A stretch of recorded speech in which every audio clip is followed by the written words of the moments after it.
All right, let's try this again. For those of you who watching this after the fact, we had a little failed attempt. I guess there was a lot of looping. Anyway, welcome to the PDQ A. I am Shane. We got Jordan on phone a friend. Kelly and JJ are in separate rooms, so we are doing the social distancing thing. Not like you care, but let's go ahead and just kick this off. So we're starting this again, but go ahead and ask that question because I can build off of what we had before. What could this question be? Yeah, but go ahead and ask that question because I can answer it. Build off of what we had before. What could this question be? Yeah, but go ahead and ask that question because I can answer it. Build off of what we had before. What could this question be? Updates. Possibly something that could be scheduled. Thanks, Corey G. Oh, we got looping again. Okay. All right. Taking it. Fixed. All right. We're hoping we're not looping again. Okay, so this question. Pilot test and production, I'm assuming you're talking about applications. You're saying users updates, but I'm saying probably you're talking about app updates. Went out to the package library. I used the example of Audacity. So if you notice here, we've got Audacity and then Audacity Pilot. I'm going to change the name of this Audacity, just so you know, to test. I'm going to append it. Just keep the first name, keep the first part of the name. So we're going to call it test. And the schedule for this test is to a collection that we created. It's called test software. It just got 3 computers. And then we changed this Audacity, the one that's called test. If you look at the schedule, or pardon me, not even the schedule. If you just look at this actual application, in the options of the properties, you see that we unchecked auto download, basically using those settings, and we're going to do an immediate auto download. That means whenever the package library sees the new version of Audacity, it's going to download it, and it's going to deploy it at the next scheduled interval, whether it's every night at 8 or whatever your trigger you have. It's going to push it out to those 3 computers. Then we've downloaded again. Yes, downloaded again. But we call this one a pilot. Where does this one go? Do another schedule for this one. Choose a few more computers. On the second stage, I would choose like 1 or 2 computers from each department or business unit that needs this. And then once that's all said and done, you go back to the package library, go to Audacity again. This is just, once again, one of the ways you can do it. And download it. Yeah, you do have 3 packages. This is a pretty popular way of doing it. But this is the one that's in Gen Pop. And that is, if we double click on this, you'll see that it's going to go, we're just going to keep it at 7 days, where it will automatically download the new version. If you don't manually download it, it'll download it in 7 days after it's available. And then you schedule this to go out to general population. That's a great way of doing it. There's a lot of ways to skin that cat. Hope that answers that question. Yeah, also you're changing the name, which is good for the separation, but it might be wise to create folders for test, production, and pilot just to keep some extra separation, just because you never want to deploy the wrong one to the wrong area just based on the schedule. That's very good. You can always click on new folder right there. Call this your test software or something, or your test downloads. And thank you very much. So we'll move that test over there. It keeps the same. Oops. It keeps the same. I think we found a bug. Oh yeah. Someone capture that. It's not able to put stuff in there unless I hit. Let me just hit F5. Can we label it as a feature? Sure. No, not these days. Okay, all right. Well, someone capture that and fix that crap. Okay. Thanks everybody. Okay, next question.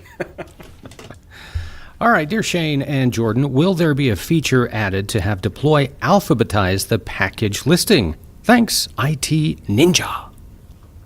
Will there be a feature added to have Deploy alphabetize the package listing?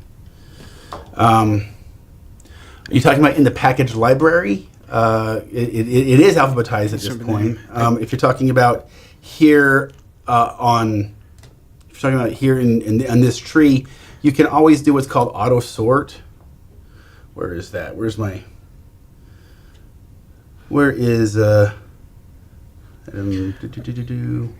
it in, boy, we should know this. It's been a long time. Good question. Boy, I haven't sorted in some time. Jordan, drink. Auto sort. Yep. No, There's I have auto to sort. drink. What'd you say? I was saying Jordan drink. Drink. I'm drinking for 2. You go above. That's right. You go above that level. It's whatever level you want to go to, and then auto sort there, and then that will throw down in the auto sort will throw down in alphabetize. I'm not sure what you're talking about. If you are talking about the package library, if they are not sorted alphabetically, that means then you might accidentally have it sorted by like version. You can see I can click on the version or category. It's just depending on how you sort that way. The default is ascending on the name column. So I'm not sure which one you're talking about, whether the library or the tree. This is the tree. Select the level above the packages and do an auto sort, and that will move them. Anything else you want to add to that? No, that's the 2 options I could think of as Okay. well.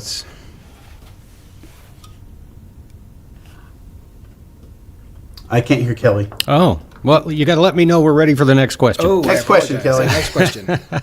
What am I doing wrong that 6 out of 74 machines have the error multiple connections to a server or shared resource by the same user using more than one username are not allowed? Sincerely, Andrew. Hey, Andrew. This is, I wouldn't say you're doing anything wrong. We do use file and print sharing for Microsoft. That's how we connect to our target computers using SMB. And before everybody has a heart attack about SMB, it uses the latest version available on between those connections. So Whatever it's their safe. environment uses. However, there is still a limitation in Microsoft file and print sharing, and that is when you cannot have 2 connections to a remote machine from the same source, from, like in this case a PDQ console. You cannot have more than 1 connection using different credentials. So the first thing I would recommend is make sure that you're using the same credentials between deploy and inventory. If you are using deploy, maybe you could change. If you're using both, change your deployments to say use deploy inventory credentials. But that's a problem you can have if you try to connect using different background service credentials. When I was you wanna say something? when I was in QA, I ran into this a lot just because I was doing a lot of testing, and I can't remember the command line off the top of my head, but you can actually close those those connections Yes, with in fact, a tool. I thought that we had this out here. Somebody post that. There's actually just a PowerShell command you can run. Someone post that if you don't mind. You can create a tool. In fact, I would like the tool created on here to just kill all SMB connections when you're seeing that problem, and then kind of restart from there. But the first thing I would recommend is make sure that you're using the same credentials for deploy and inventory. Mm-hmm. That's what I would definitely suggest. That's the first thing. Don't have one for deploy and one for inventory. Just use one background service for both, or one background credential for both. Yes. Dear Shane and Jordan, I know it was tough in the past, but has there been any new developments for rolling out version updates of Windows 10? For example, 1903 to 1909. Sincerely, Corey G. When we say tough, I mean you can do it. It's just when you're doing this is effectively an OS upgrade in place. When you're doing an upgrade in place, one thing that deploy clients do when we deploy software is we connect to that computer, we wait for the return code, also known as error code or success code, from that target to say I'm done, and it just returns back. It just returns back a code that we translate to, oh, this is a success or this is a failure. When you're doing an upgrade in place, that machine will never send back that code. It will upgrade and shut down. When it comes back up, that process it will no longer even report back. Some applications that do a shutdown are okay. We've got that built in where we'll kind of wait for that. But an upgrade in place doesn't do that. Doesn't mean you can't kick it off with deploy. It's just you're not going to be able to see you can't count on having that return code. It'll fire it off, and this will end up saying timed out effectively. And then you'll all of a sudden notice a huge portion of those computers you deployed to are showing up in inventory with the correct version. So it's kind of a fire and forget, unfortunately. Do you have anything you want to add to that? Yeah, it's one of those, people do use a product for it. We never really did any, here's how to do it, just because we can't vouch for the end result because we never see it. But like Colby sent me a link I'm putting in the chat now. to like an old Reddit thread for updating that. Okay. So there are customers that have done it that have better results. So Good. if you read through that, you can try what they did. It's just we can't really ever guarantee that the end result that it has completed. Okay. What I've done, I have done this myself, but it's just really, I'm going to push this out, and then I'll see like 9 out of 10, 9 out of 11 computers will all of a sudden show up at my next inventory scan as having been updated, and then I can go focus on the 1 or 2 that may have had a problem. All right, and let's see, in the chat, Bulldog says it's a small update for 1903 and can only be installed via Windows Update, which means it could be automated. But I can't verify that. It's just what someone's saying. If that's true, that's fantastic. I don't know. We've done this going up to 1909. Yeah, so. I've never seen a feture update be done with Windows Update before. That would be handy. Rock on.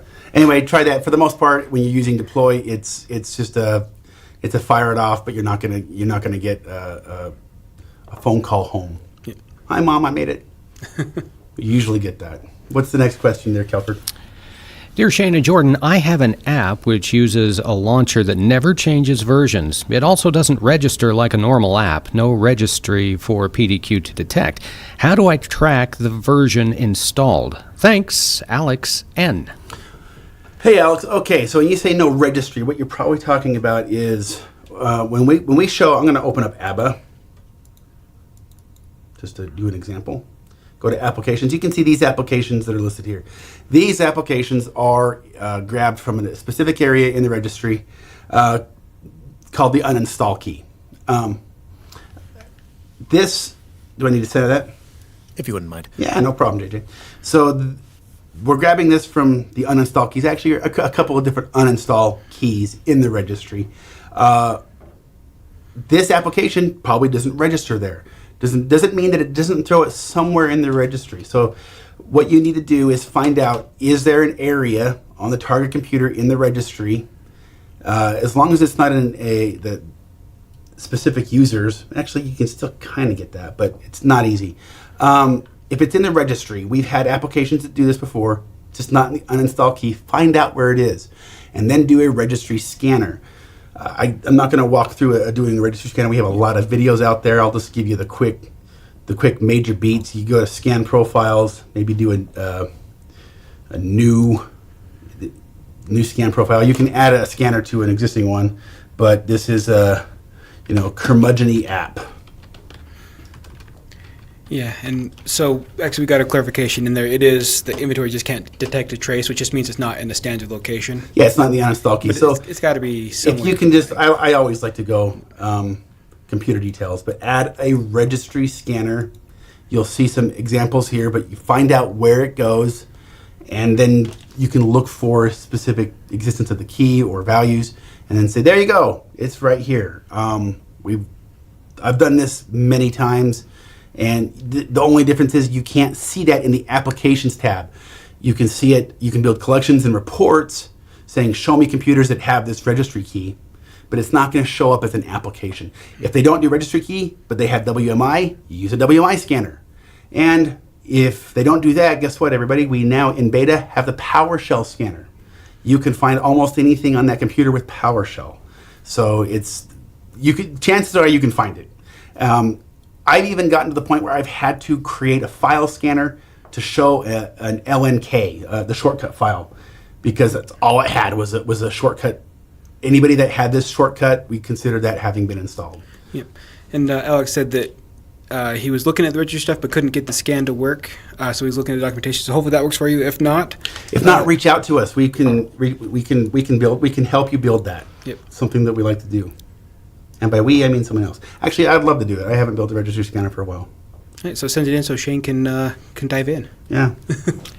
And we actually may have a follow-up here from Alex. I have a dynamic collection looking for the launcher file so I can tell if it's installed or not, but not the version. Okay, not the version. So I apologize. So on the version, there's going to have to be some type of version, whether it's a registry value, if it's a file. We could we just go to we just hurry and pull up just a file here.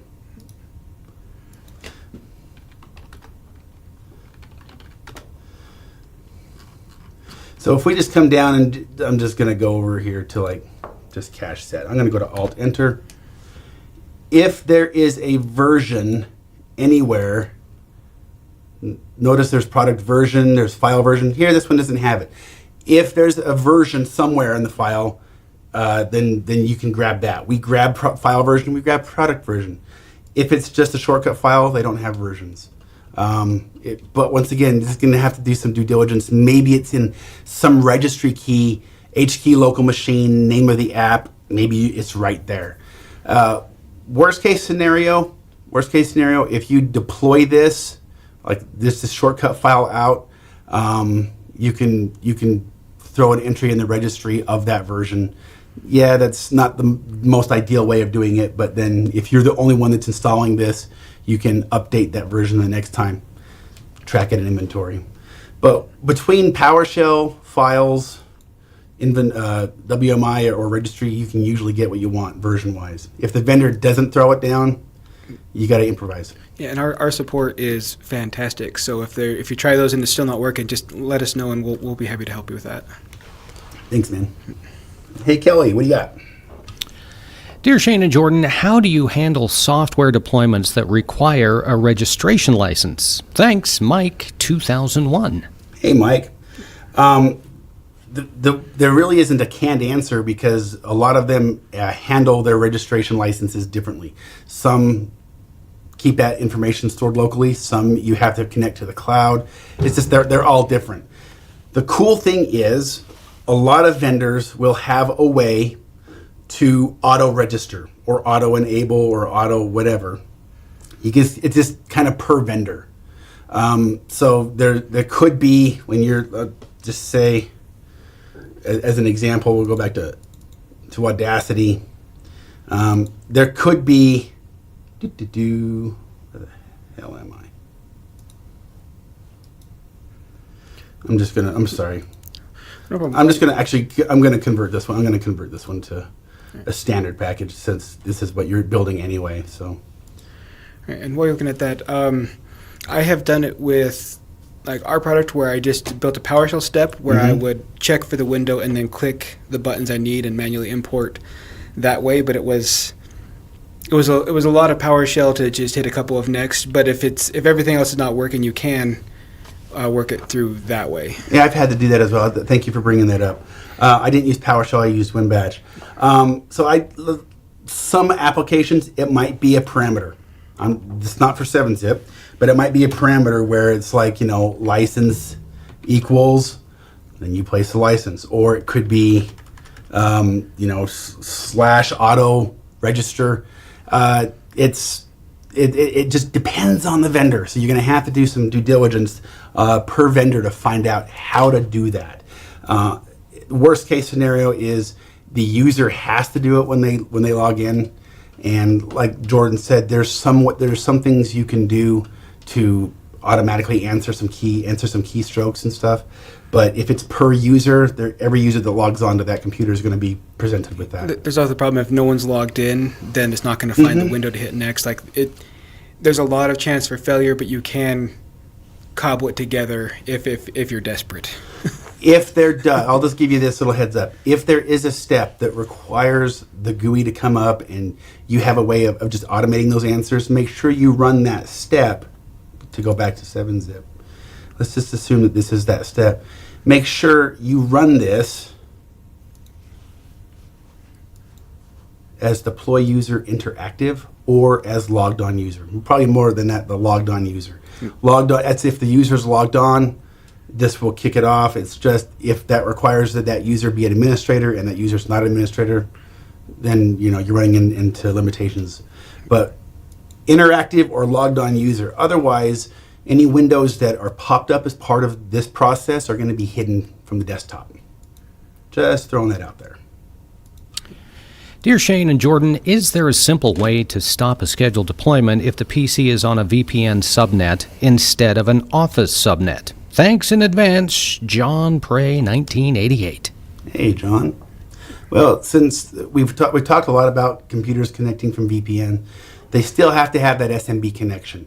So whenever you're doing a software deployment, we'll just choose one.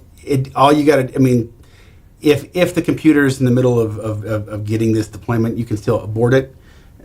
You could have a partial installation, right? I always have to make sure that I'm not going to do it to Guinness or JJ's computer. I But appreciate that. hey, my pleasure. You get, Don't you know, worry, you can abort the entire thing, or you can just abort a specific target. I just aborted ABBA, and I just said it's failed. You can abort it. It's just over VPN. It might take a little longer. It depends on that connection, but it's the same mechanism. We'll go out there, send information to that computer to just halt, stop right there.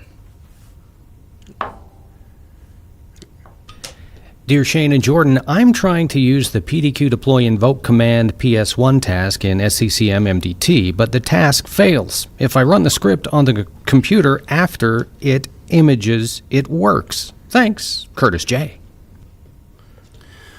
Okay, so he's doing it at the very end. It works when he runs it manually, but not when he's running it there. It depends on why the task fails. There's going to be a reason. Was it not able to find something in that PowerShell script that it needed? There's different reasons for the failure. What do you have to say to that? Well, I mean, if he's running it locally, where if MDT is running it kind of remotely, there could be an issue with ports needing to be open for PowerShell to run the WinRM. Yeah, I remember. SCCM a lot of times runs as local system. Oh, if it's and then in that case, then I got nothing. If it runs as local system, you have to instantiate that as a different user if it's going to cross over. Now, running local system, building on this computer, if that PS1 needs to reach out somewhere, there's ways of doing it. We have so many people that do that do this, but I'm probably not the best one to ask right now. I'm just not familiar enough with MDT. Send us, if you want, send us to support, but tell us what is failing, because there could be a lot of reasons. Failure to connect to the remote source, can't find the script, error code 5, it's a security issue. There's just a lot of reasons why it would fail. We need to know more specifics. Dear Shane and Jordan, how often do you add new stuff to the package library or tools list? I do so love your pre-configured stuffs. Andrew S. Not as much anymore to the tools. Mostly just we're waiting for more suggestions, but the package library gets updated constantly. It's not necessarily updated when we go, all right, I'm feeling good, let's update the package library. It really just depends on the vendors. Yeah. So when the vendor comes out with a new version, Firefox says, "Hey, here's a brand new version," then we've got our team that gets together, tests that, makes sure that at least with specific tests, it's not going to blow things up. Yeah, and unfortunately, it's not something where we can just say, "Hey, here's some software that will work." We have to make sure they're cool with it, that seems to be the bigger hurdle than actual creating the. Yeah, no. If you're talking about updates or just adding applications, yes, thank you very much. Yeah. Adding applications, we do that. Send us the recommendations, but first and foremost, we verify with the vendor, or at least vendor's documentation, that we are legally allowed to provide that. There are some vendors that explicitly call out, you may not distribute this. So we don't. I don't know if I mentioned I was at a software convention, and an owner of a software company came up to me and actually thanked me. Oh. And he said, it was very, very famous utilities, and they had expressly said the free version cannot be deployed. You have to install this manually. The paid version can. And so we did not offer that free version, even though we had so many requests to do it. Yeah. Others did and got cease and desist. This guy actually came up to me and stopped me and said, "I want to thank you guys. We never had to tell you to stop. We never had to tell you to not do that. And we saw that you had expressly said that it's against the vendor." So it comes down to a lot of that. And then, of course, the popularity of it. If it's just something that a few people use, we probably won't add it to the package library. And then, of course, it needs to be able to be installed silently. Yep. So those are kind of the requirements there. Yeah, so I guess if Shane and Sean ever lose their integrity, you'll probably see a lot more packages show up overnight. If they tell us we can, we will. Yeah. Dear Shane and Jordan, is there a way to authenticate to PDQ Deploy if using a Microsoft AD privileged account, a member of Domain Protected Users Group? Thanks, USAC. I'm going to let you answer this one because I'm not. Well, Katie sent me a link that I have lost, so I'm going to find that real quick. Hey, Katie, see, don't you feel good sending stuff to Jordan? He's got a rule from Katie. Lose it. I wish Colby was in that seat. Wouldn't that be nice if Colby was here? Or as Adam said, it would be nice if things were better. But Colby really can't leave right now until his virus definitions are updated. Gosh, that was a good one. I know, right? He made it funny. Okay, we're going off on tangent. I found it. Go. It was this Microsoft privilege account. Go ahead. What do you got? Well, I'm opening. I do not have a login for that. Good Lord. Can we get back to that one? Yeah. Can we go, so Katie says it started out as a bug and will need to be submitted as a feature request. Oh, okay. Does it? And then they sent me the ticket for reference that I can't open. So it's something, I guess, was working through a bug, but we closed the bug, and so it's. Well, we are required to be an administrative account, so I mean that would be a feature request if we have to deviate from that. All right. So Katie brought it down to Jordan level. Long story short, if not supported by products, but would need to be a feature request for us to add to the product. Oh, okay. Yes. Thank you, Katie. Thanks, Katie. So I apologize. I was ill-equipped to answer that question, but thank you very much, Katie. Yes, we'll need to add that as a feature request. Hey, Shane and Jordan, we're getting to the stage where one central server is having challenges handling the size of our environment. Would it be possible to put inventory and deploy on separate machines? Thanks, Kathleen F. Hi, Kathleen. Kathleen, I'd be interested to know how many targets you have. If it's not a lot of targets, what kind of a load you're putting on that machine? The answer is no, not right now. The communication between deploy and inventory requires that they be on the same machine, and you can beef it up. We have a lot of people that buy that site license, and then they'll just have consoles that connect to that, and it's a beefy machine with solid state drives, very fast. But a lot of it depends on. I would like to know personally just how many computers you have, and what kind of a load you're putting onto it. I mean, we've seen people overload when they have just, they might have 900 computers, but I've seen a company that did deployments every single minute. It was a very heavy load. Yeah, and then I've seen people run 13,000 without too many problems. Yeah, she has a little 8,300. That is quite a bit. Yeah. Make sure, I mean, you still want to have that those databases on solid state drive. Make sure there's a lot of memory, and you might want to cut down, if you haven't yet, Kathleen. I know you're a power user. Maybe cut down the number of connections.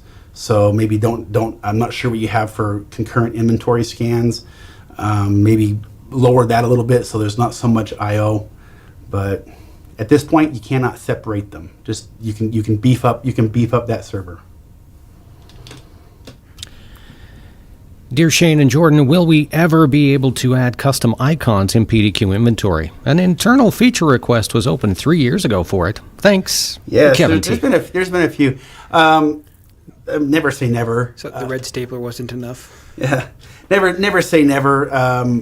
I can foresee a time when we would do that. It's just right now there's much higher priority things that we are working on. Unfortunately, I apologize. But we'll take a peek at that again. I wouldn't mind talking about it and seeing what the cost is for that. Yeah, I think it's we're trying to handle other stuff. It's a pretty high priority thing. Yeah. The memes that you can add as icons nowadays. What do we got? What else do we got? I don't know. Go ahead, Kelly. Hey, Shane and Jordan, we can't get, and I'm sorry, is this ISATAP? I'm assuming, to work on our PDQ server so that we can ping and manage our Direct Access VPN clients. The ISATAP interface doesn't get proper IPv6 addresses, only a link local one. Ideas? Fedston. Interesting. Well, if it's only got the local, that link local, that is going to be a problem. Just like I'm going to just ask you if you could reach out to our support, and we can see what, like, there's a couple of different VPN scenarios that we're trying to be able to work through. I can't speak to this one, but we'd have to look at that a little bit more closely and see if you've only got that link local address, that is going to be a barrier that's going to have to be addressed and may not be able to be addressed until a new feature comes out. So. Hey, Shane and Jordan, any suggestions on use of PDQ Deploy for managing Windows Server updates? I don't see any server updates listed in the package library. Is this better served with WSUS? Thanks, Jim H. So normally, specific servers are the same update as like the Windows version, like a 1909 ties to. I'm not going to pretend to get that right, but normally if it ties to both, we'll have them both in the name. Yeah, I've seen them up there. Interestingly enough, and it's been a while since I built packages, but I remember they would say, "Here's the package for this server. Here's the package for this Windows 10," and they were you'd run a checksum, and they were absolute identical files.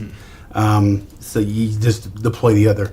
As far as I know, we are doing it. That being said, I do know a lot of administrators that prefer handling their servers just manually.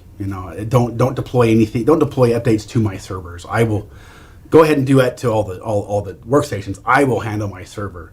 But as far as I know, we've been able to do it. If we've changed that, let me know. Yeah, so I don't have it open, but if you do have deploy, you search for server, it should pull it up. It ties the Windows one that is the same update with the server one. I can't remember off the top of my head which one's tied to what. Yeah, because each Windows 10 flavor will tie to a specific server. It should work. It really should work. Kobe says search in deploy server update. Deploy server update. So yeah, in deploy, if you go to package library and type in server update, it should pull it up.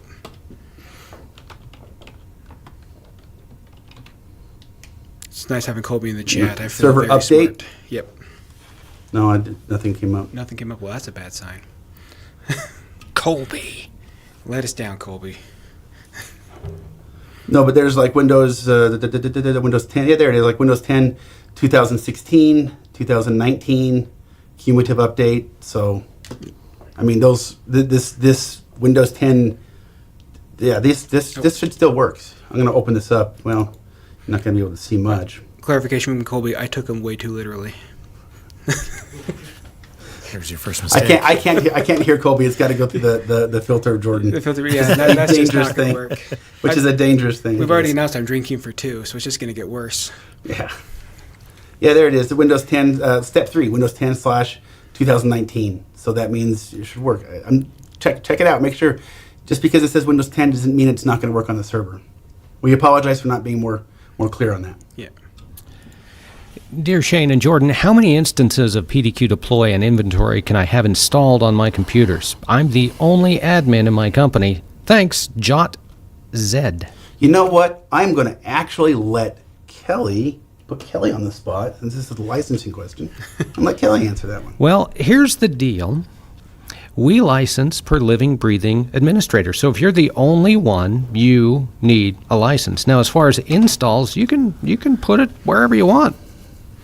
Am I right? That's right. Yeah, we license per corporeal admin, per user. So if there's somebody else that backs you up or helps you out, and they ever use it, then they'll also need one. But if you're the only admin and you've got 4 different locations, that license can handle those 4 different locations. It's just, if anybody else touches those, then we ask that you have a license.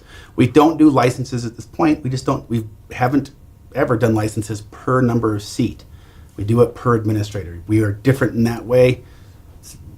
We've been told by a lot of people we're leaving money on the table, but as an admin, when we started this company, as a sysadmin, that was something that Sean and Adam and I all hated, was trying to go out and buy software and go, okay, how many computers do I have right now? And I don't want to overpay and I don't want to undershoot and get in trouble.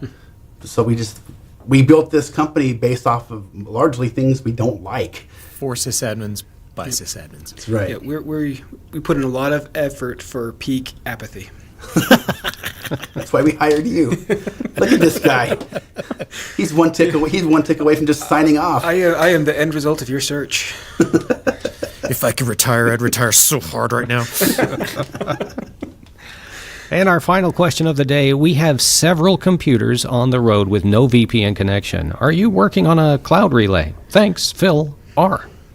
We are working, I won't not necessarily saying a cloud relay, we are working to handle remote computers. This is a very serious discussion that we're having. Obviously, you know, we built the agent a couple years ago that just didn't work well enough for us, and it was almost impossible to build upon. And it was just it was a square peg in a round hole. Some customers said it worked great. A lot of customers said it just didn't. Anyway, we're working on that. We're having discussions. I won't say cloud relay, but we are having discussions on how to handle that. And we ask for your patience, and we're grateful. And we hope all of you are staying safe during this difficult time. Seriously. That was the last question? Yep. All right. Well, I am Shane. Thanks, Jordan. Yep. And JJ, and of course Kelly, all of us, and doing the social distancing. We hope you guys are okay. Please keep those questions in. Those of you who I said to get questions to us, seriously, get those questions to us. We'll love to work with you and see what we can do to make that a success. Talk to you later. Thanks for joining our webcast today. Congratulations, Jim H. and Kevin T., winners of PDQ swag. Please send us your info at webcast@pdq.com. Thanks again for joining us. Stay safe, and we'll see you back here next week.